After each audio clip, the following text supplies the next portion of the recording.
What's going on, guys? Welcome back to the channel. On today's video, I'm going to attempt to replace some enclosed trailer steel cables on the drop down door. Never done it before and shouldn't be too bad. Try to figure it out a little bit, so come along with me. I'll kind of show you exactly how I'm gonna do it.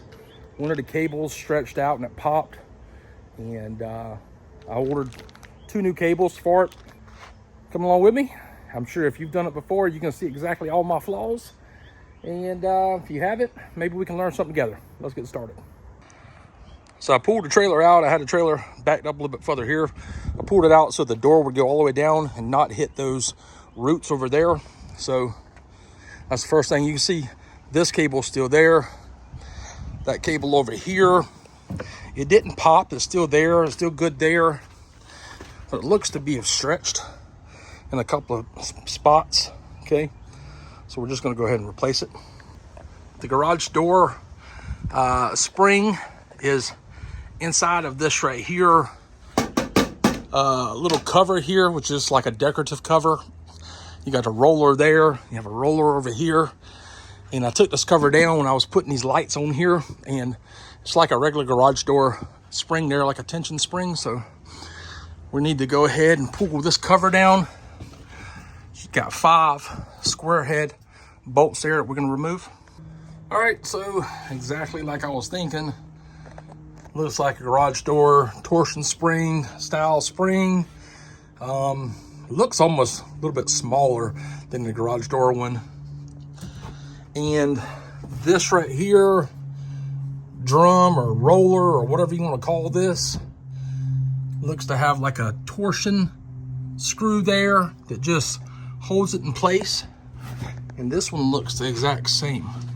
So I'm thinking about getting a socket, putting on here, loosen it up so I can turn this right here by hand, wrapped the cable on here first, connect it down there at the bottom, and then tighten it up by hand as much as I can, and then hooking the or not hooking, but running that there bolt right back down onto the axle.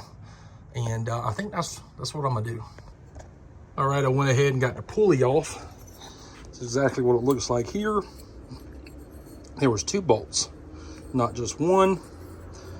And I used a 12 millimeter socket. I'm pretty sure I could have used a 7/16 maybe, but the 12 was the first one I came to. Notice this looks like it's made for an axle with a keyway.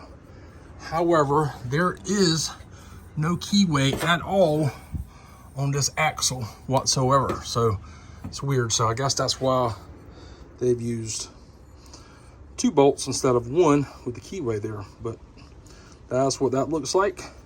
And this right here goes just like this right here. The outside is here. That's where the cable kind of fits into the spot there. I'm gonna go ahead and attach the cable up here first, or maybe I'm gonna attach it down there. It really doesn't matter which one you attach it to. And so we're gonna need to go ahead and remove it from down there, and we'll attach it down there. This down here's got a nut and a bolt on it. That might be probably about the same size, maybe. Anyway, so that's what I'm gonna do. I'm gonna go ahead and get this right here off first, attach the new cable to it, attach this right here back on there, and get back started. All right, so I got the new cable on here, and I kind of left it a little loose just so it will rotate. The old cable's off of it, but the old cable and the new cable pretty much just alike there. When I put the pulley back on, it just slides on. Like I said, remember, there is no keyway in this right here, rod or axle or whatever you want to call it. And really and truly, you don't have to take it all the way off. I just took it all the way off just to kind of show you. So I'm gonna just get the cable into here, put it into place, and just try to spin it forward as much as I can, and try to hold it and try to tighten these right here down as tight as we can get it. So that cable's on, and it works. Next we gotta do is replace this cable. All right, I got the tension off of this cable now. It's a lot more loose versus this one here. What we will end up doing is I put this right here, rotated it back, put this one in, whereas this right here is keeping the tension off of this one right here.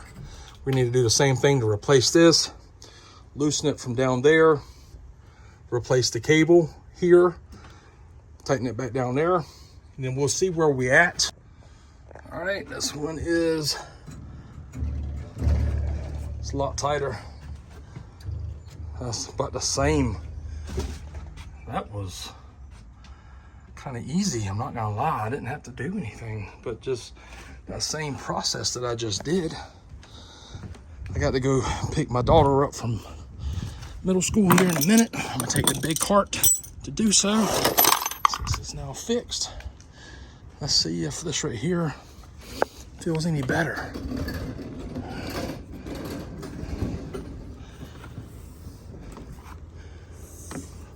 Oh man, it feels so much better.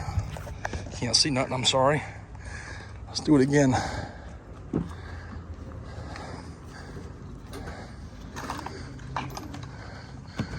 Oh yes.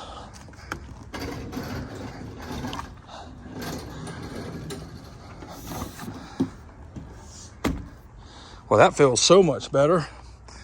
2 works so much better than 1 did. That's not a tutorial, but if you follow the way I did it, I think you can be able to do yours as well. So let's go in here and look at it from the inside. We have lights now. I'll link that video at the end of this one. And I need to unload all of this stuff. It's just a little loose here. I think what I'm gonna do is come in here, loosen these right here up, take all the stretch out of it, tighten them back down, and we're done. This one's a lot more, got a little bit more tension than this one. That's exactly how we're gonna do that. Just loosen those 2, rotate it forward, tighten them back down, and we're done. Well, that's the video. So if you made it this right here far, appreciate you watching. It works so much better with 2 cables versus 1. I've never done it before, but it's pretty simple, to be honest with you. Pretty straightforward too. I was stressing about it a little bit, and I was thinking to myself just then, usually when we don't know what we're doing, we'll stress about something, and once we get it done, it's like, why did you stress yourself about that? So pretty simple. Appreciate you watching. Catch y'all on the next one. Bye.